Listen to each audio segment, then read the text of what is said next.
I think the best place for people to come to learn about reparations, to continue to fight for justice, to learn about injustices, I think it has to be on the water. It has to be somewhere near the lake. And I think that also because that is forever. There is no end to that. And I don't want for our fight to, it's never going to end. I want like to be able to look out and see something that reminds us that just as far as that goes is as far as we have to go. And I think the lake just says that. I think Lake Michigan and Lakeshore Drive between South and North says you can't see it all the time, but it's ever present with us, ever present, that we have to continue this fight. And that's what the flow of the water says.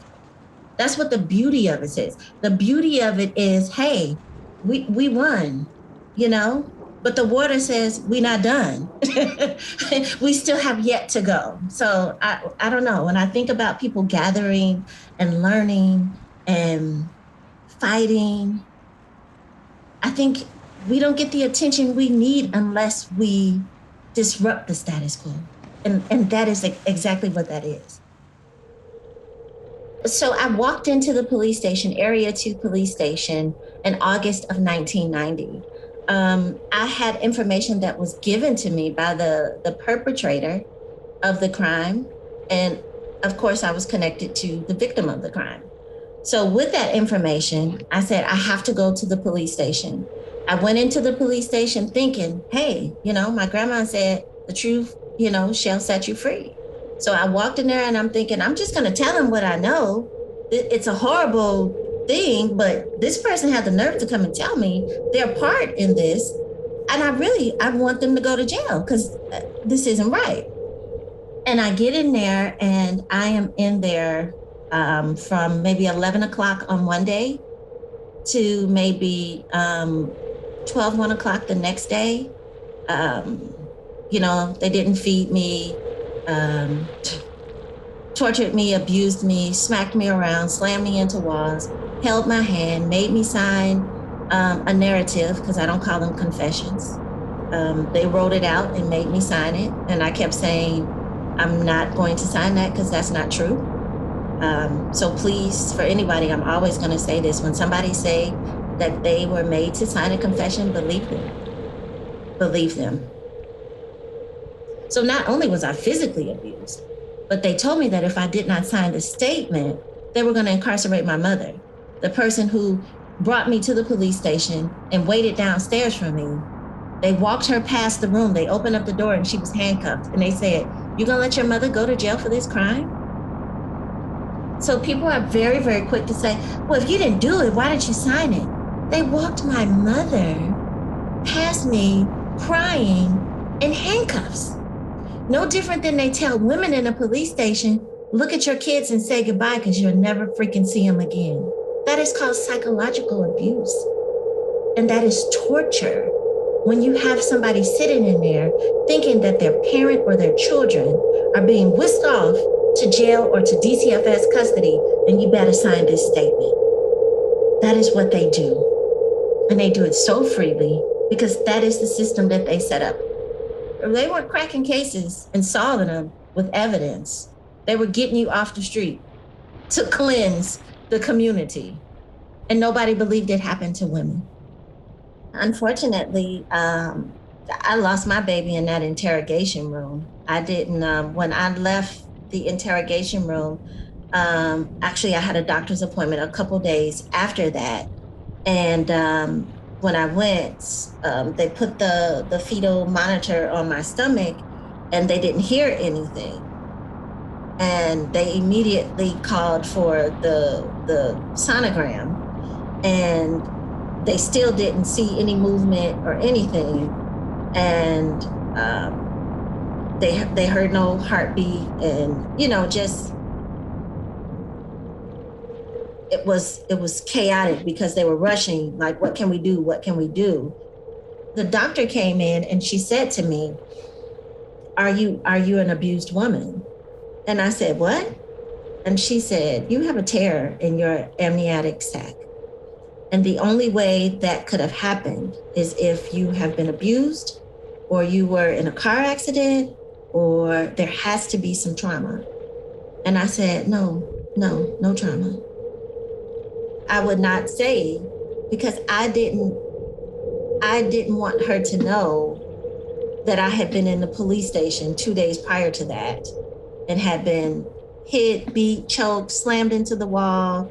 I didn't want her to know that. But it was just me trying to have some type of protection for myself. So they let me go and came back 7 months later and arrested me under the theory of accountability. They said that because I held on to the information, so the theory of accountability is before, during, or after you know something, before, during, or after. Look how powerful that is, after. You go to the police station and they say, well, yeah, they told you that at 10 o'clock last night and you didn't come in until 11 o'clock this morning. That's the theory of accountability. I was in Cook County Jail for 3 weeks. My family bonded me out and I fought this case for 2 years.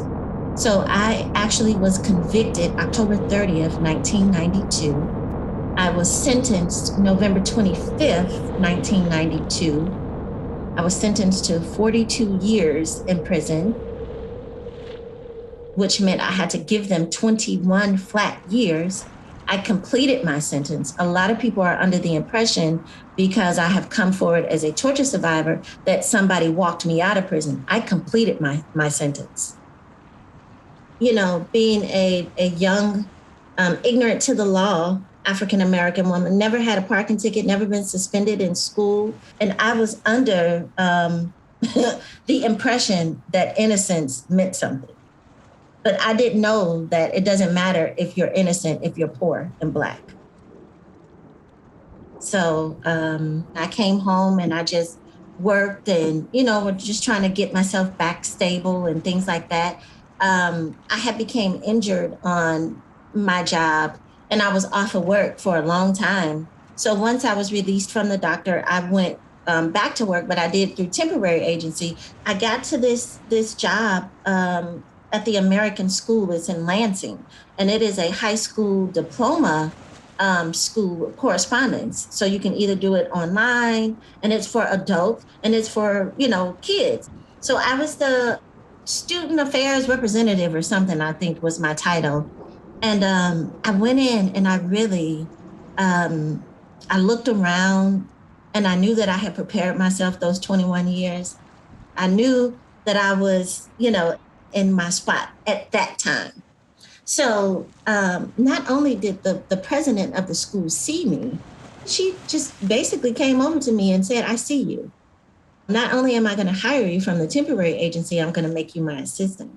So I got my own office. I'm in meetings. I'm in all of this.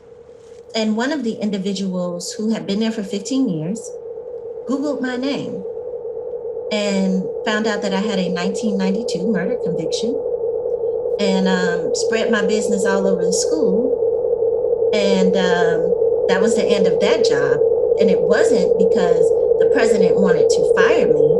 It was because in the state of Illinois, the Illinois Department of Education or something says that people who have a murder can't work in an academic school, although no kids, no people ever came to the building.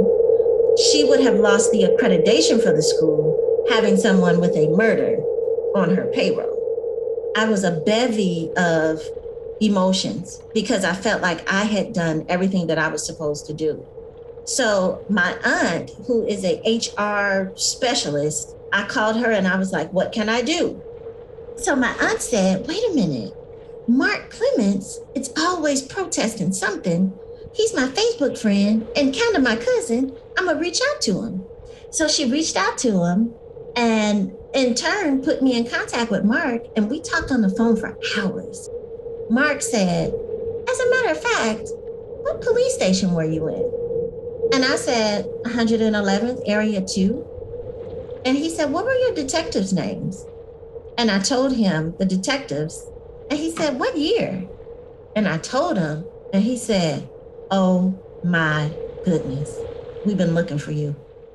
Because we knew that there had to be a woman. We knew that somewhere, but nobody would ever come forward. And he said, you have to come forward. And I said, I didn't try to tell this story. I'm done. I'm not, I tried that in the beginning. Nobody believed me. I'm not coming forward. And he said, you have to. He said, well, just do me a favor and come to the RISE meeting. And I went that Saturday and I haven't left since. So I just felt at home. The center has been the only place where my pain qualified. It was qualified. Nobody said, oh, you have to be homeless, or you have to have kids, you have to have a GED, you have to be HIV positive, you have to be on drugs.